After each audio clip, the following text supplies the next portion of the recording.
Hi friends, என்னுடைய இனிய நண்பர் திருநிறை செல்வன் வாங்கல அந்த மாதிரி அறிவு நிறை செல்வன் திரு சித்ராலட்சுமன் அவர்கள் டூரிங் டாக்கிஸுங்கிற ஒரு யூடியூப் சேனலை மிக வெற்றிகரமாக நடத்தி கொண்டிருக்கிறார்.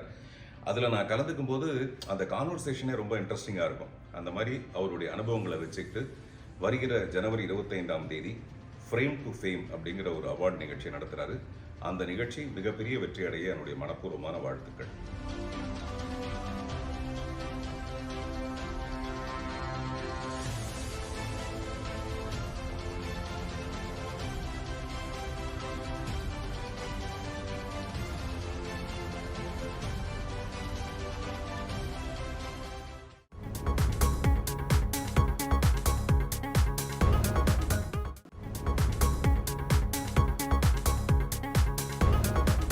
டூரிங் டாக்கிஸ் ரசிகர்களுக்கு வணக்கம். வாங்க லென்ஸ் நிகழ்ச்சிக்கு போகலாம்.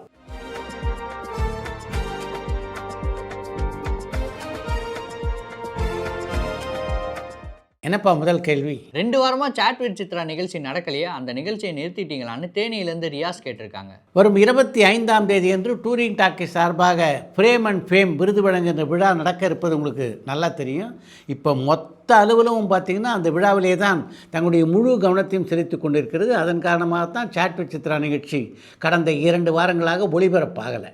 ஏஆர் ரகுமான் எப்பவுமே பாலிவுட்டை குறைத்து பேசுகிறாரு, இதற்கு காரணம் என்னன்னு சந்தனகுமார் சென்னையிலேருந்து கேட்டிருக்காங்க. பாலிவுட்டில் தான் தனக்கு மிகப்பெரிய அளவிலே வாய்ப்புகள் குறைந்திருப்பதாக ஏஆர் ரகுமான் நினைக்கிறார். அதன் காரணமாகத்தான் தன்னுடைய ஆதங்கத்தை அப்படி அவர் வெளிப்படுத்தி இருக்கிறார். நிவின் பாலி நடிச்சிருந்த சர்வமாயம் படம் 150 கோடி வசூல் செஞ்சு பெரிய சாதனை படைச்சிருக்கு. இந்த சமயத்தில் அவர் நடித்த 7 கடல் 7 மலை படத்தை ரிலீஸ் பண்ணுவாங்களான்னு கொழும்பு நகர்லேருந்து அதியன் கேட்டிருக்காங்க. ராமனுடைய இயக்கத்திலே நிவின் பாலி நடித்துள்ள 7 கடல் 7 மலை படத்தை மிக விரைவிலேயே வெளிக்கொண்டு வந்து விட வேண்டும் அப்படின்னு தான் அந்த படத்தினுடைய தயாரிப்பாளர் மிக தீவிரமாக முயற்சி செய்து கொண்டிருக்கிறார். தமிழ் சினிமாவில் எந்த நடிகரெல்லாம் இப்போ சொந்தமாக தியேட்டர் வச்சுருக்காங்கன்னு கோவை புதூர்லேருந்து பாபு கேட்டிருக்காங்க. இப்போதுள்ள தமிழ் நடிகர்கள் யாரும் தியேட்டர்கள் நடத்துகிறதா தெரியல. அப்படி ஒரு முயற்சியிலே சூர்யா மட்டும் ஈடுபட்டிருக்கிறார். அது முழுமையாக இன்னும் நிறைவேறவில்லை. தனுஷோட திருமணம் சார்ந்து வர தகவலுக்கு ரஜினிகாந்த் தரப்புலேருந்து எந்த எதிர்ப்பும் வராமல் இருக்குது. அவர் அமைதி காக்க காரணம் என்னன்னு பல்லவி ராமேஸ்வரத்துலேருந்து கேட்டிருக்காங்க. தனுஷ், ஐஸ்வர்யா, ரஜினிகாந்த் ஆகிய இருவரும் நீதிமன்றத்திலே சட்டப்படி விவாகரத்து பெற்றுவிட்டார்கள். அப்படி இருக்கும்போது பத்திரிகைகளில் தனுஷுடைய திருமணத்தை பற்றிய செய்திகள் வந்தால் அதுக்கு ரஜினிகாந்த் வீட்டில் ஏன் எதிர்ப்பு தெரிவிக்க போகிறாங்க? அவங்க அமைதியாக தான் இருப்பாங்க. நடிகர் திலகம் நடித்த உத்தமபுத்திரன், பியு சின்னப்பா நடித்த உத்தமபுத்திரன், இந்த 2 படங்களில் உங்களுக்கு எந்த படம் ரொம்ப பிடிக்கும்னு கடலாடியிலேருந்து பாலசுப்ரமணியம் கேட்டிருக்காங்க. தமிழ் சினிமாவுடைய ஆரம்ப கட்டத்திலே அறிமுகமான பியு சின்னப்பா மிகச்சிறந்த நடிகர். அதுவும் இந்த உத்தமபுத்திரன் படத்தில் ரொம்ப அற்புதமாக நடித்திருந்தார் என்று தான் சொல்ல வேண்டும். ஆனாலும் அவர் நடித்த உத்தமபுத்திரனா இல்லை சிவாஜி நடித்த உத்தமபுத்திரனா? என்னுடைய சாய்ஸ் நிச்சயமாக சிவாஜி நடித்த உத்தமபுத்திரன் தான். ஏன்னா அந்த படத்தில் சிவாஜி கலக்கியிருப்பார்.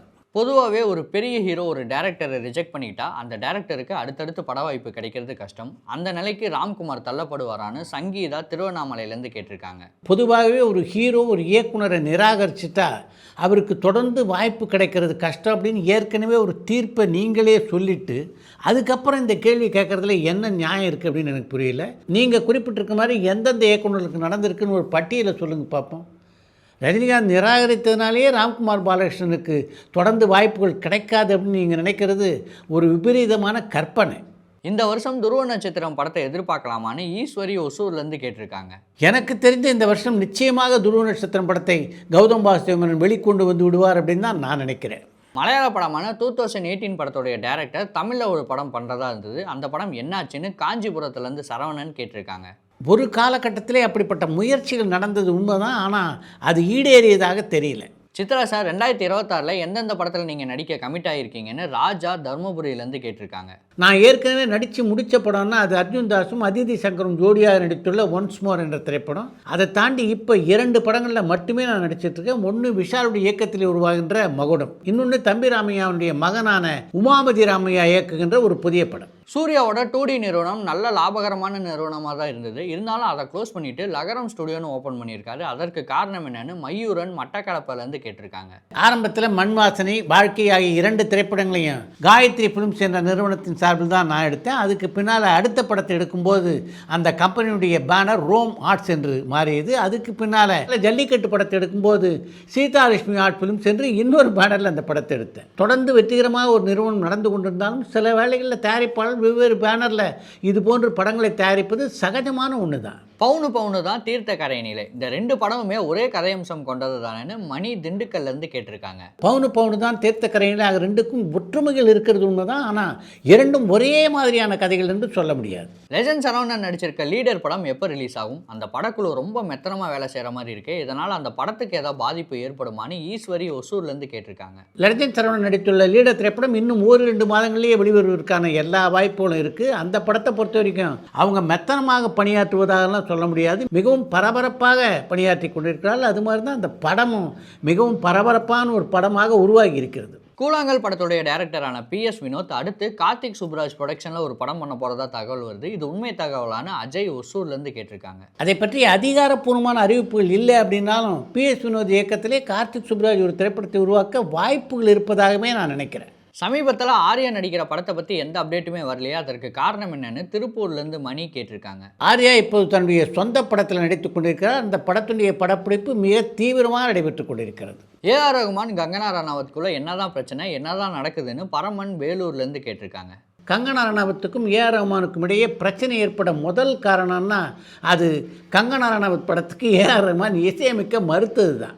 மகாராஜா படத்துடைய பார்ட் 2 எடுக்க போகிறதா ஒரு தகவல் வருது. நித்திலன் எதனால் இந்த முடிவு எடுத்திருக்காருன்னு பிரேம் கடலூர்லேருந்து கேட்டிருக்காங்க. மகாராஜா படத்துடைய பார்ட் 2 எடுக்கிறது அப்படின்னு நித்திலன் சாமிநாதன் முடிவு பண்ணலாம். ஆனால் மகாராஜா பார்ட் 2ல் யார் நடிக்கணும்? விஜய் சேதுபதி நடித்தா தானே நல்லாயிருக்கும்.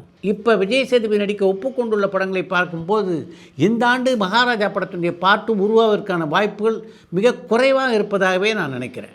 மலையாள சினிமாவில் டிஜிட்டல் சேட்டலைட் பிஸ்னஸ்லாம் நடக்காமலே ஒரு படத்தை ரிலீஸ் பண்ணுறாங்க. அது ஏன் தமிழில் நடக்க மாட்டேங்குதுன்னு கொழும்பு நகர்லேருந்து அதியன் கேட்டிருக்காங்க. மிகப்பெரிய பட்ஜெட்டில் உருவாகாமல் சின்ன பட்ஜெட்டில் உருவாகின்ற படங்களை பொறுத்த வரைக்கும் அது மாதிரி ரிஸ்க் எடுத்து படத்தை வெளியிடலாம். ஆனால் மிகப்பெரிய பட்ஜெட்டில் உருவாகின்ற படங்களை ஓடிடி விற்காமல் வெளியிடுவது என்பது ஏறக்குறைய தற்கொலைக்கு சமம். கருணாஸ் அவர்களை சாய்வீட் சித்ராவில் எதிர்பார்க்கலாமான்னு தமிழன் புதுச்சேரியிலேருந்து கேட்டிருக்காங்க.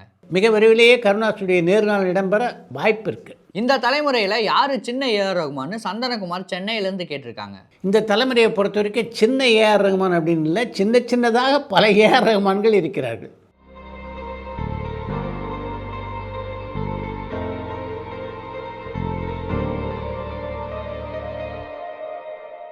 ஒரு படத்தை ஃபஸ்ட் காப்பி பேசிஸில் எடுத்து அந்த படம் சரியாக போகலைன்னா ஃபஸ்ட் காப்பி எடுத்த அந்த ப்ரொடியூசருக்கு லாஸ் ஆகுமா இல்லை ஆக்சுவல் ப்ரொடியூசருக்கு லாஸ் ஆகுமான்னு கேசவன் கோயம்புத்தூர்லேருந்து கேட்டிருக்காங்க. ஃபஸ்ட் காப்பி முறையில் படம் எடுக்கிறது அப்படின்னா என்ன அப்படின்றத உங்களுக்கு தெளிவாக முதல்ல சொல்லிடுறேன். ஒரு படத்தை தயாரிப்பதற்கு ஒரு 40 கோடி ரூபா 50 கோடி ரூபா செலவாகும் அப்படின்னு முடிவு செய்து விட்ட பின்னால் அந்த 50 கோடி ரூபாயில் படத்தை எடுத்து தரும்படி ஒருத்தர்கிட்ட அதை ஒப்படைப்பாங்க.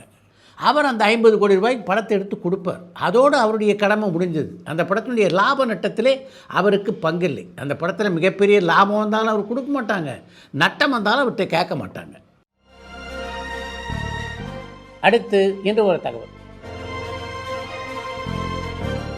பிரேம் நகர் என்ற பெயரிலே தெலுங்கிலே உருவான திரைப்படத்தினுடைய தமிழாக்கம் தான் வசந்த மாளிகை.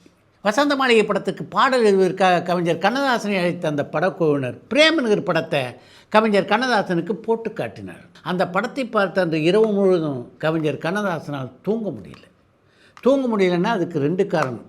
ஒன்று, அந்த பிரேம் நகர் படம் ஏற்படுத்தியிருந்த பாதிப்பு. 2வது, அவர் வாழ்க்கையில் நடந்த ஒரு சம்பவம்.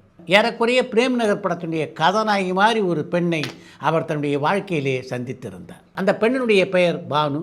அவர் ஒரு நாடக நடிகை. வசந்த மாளிகை படத்தினுடைய கதாநாயகன் மதுவை குடிக்க ஆரம்பிக்கும் போது அதை தடுக்க அந்த படத்தினுடைய கதாநாயகி எந்த அளவுக்கு முயற்சி செய்வாரோ அதை தாண்டிய ஒரு முயற்சியை கவிஞர் கண்ணதாசன் மது குடிக்கின்ற நேரத்திலெல்லாம் செய்தவர் தான் இந்த பானு. என்னுடைய பானுவுக்கும் வசந்த மாளிகை படத்தினுடைய கதாநாயகிக்கும் அதிகமான வித்தியாசம் இல்லை. அதன் காரணமாகத்தான் பிரேம் நகர் படத்தை பார்த்த அன்று இரவு என்னால் தூங்க முடியல அப்படின்னு ஒரு பத்திரிகை பேட்டியிலே பகிர்ந்து கொண்டிருக்கிறார் கவிஞர் கண்ணதாசன்.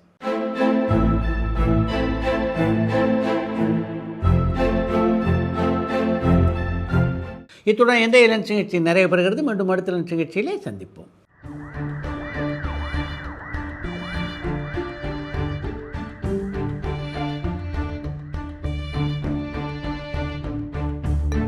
பரபரப்பான சினிமா செய்திகள், நட்சத்திரங்களின் பேட்டிகள், சினிமா வரலாறு ஆகியவற்றை பார்க்கவும் படிக்கவும் உங்களுக்கான இணையதளம் touringtalkies.co. டூரிங் டாக்கிஸ் சேனலை லைக் பண்ணுங்க, ஷேர் பண்ணுங்க, சப்ஸ்கிரைப் பண்ணுங்க.